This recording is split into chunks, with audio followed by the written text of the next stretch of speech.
Washingtoni po bëhet gati për ditën e madhe. Ekipi i presidentit të zgjedhur Donald Trump është në fund të përgatitjeve për sfidën 4 vjeçare në drejtimin e Shtëpisë Bardhë, pasi të betohet si presidenti i 45 të Shteteve të Bashkuara të Amerikës. Do të flasim së pari për disa momente kyçe të rrugtimit të pazakontë të zotit Trump.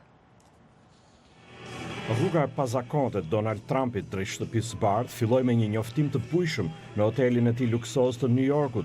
Ai shpalli se kishte vendosur të kandidonte për president.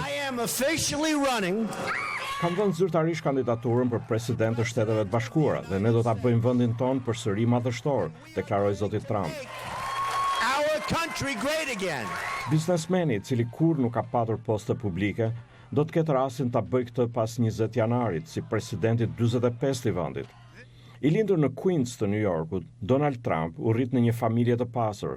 I ati Fred merrej me biznesin e pasurive të patundshme. I ati ishte shumë autoritar, shumë kërkues dhe i rrept, dhe sigurisht Donaldi trashëgoi këto tipare.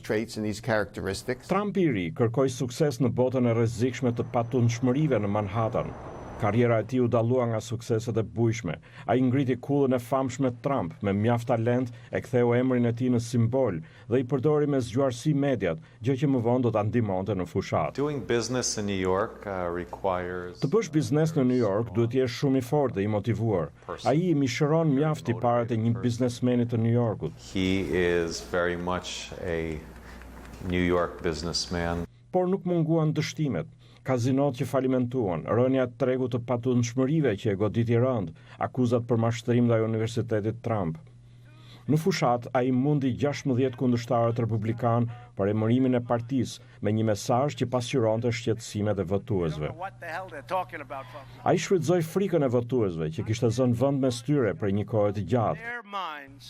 Ai mati gjithashtu pulsin për të parë se sa larg mund të shkonte me komentet për meksikanët. Ata po sjellin drogën dhe krimin, ata janë përdhënues, deklaroi ai. Po ashtu për muslimanët. Plani katastrofik i Hillary Clintonit për emigracionin do të sjellë shumë më tepër emigrant radikal islamik në vend, duke kërcënuar jo vetëm shoqërinë, por krejt mënyrën tonë të jetesës.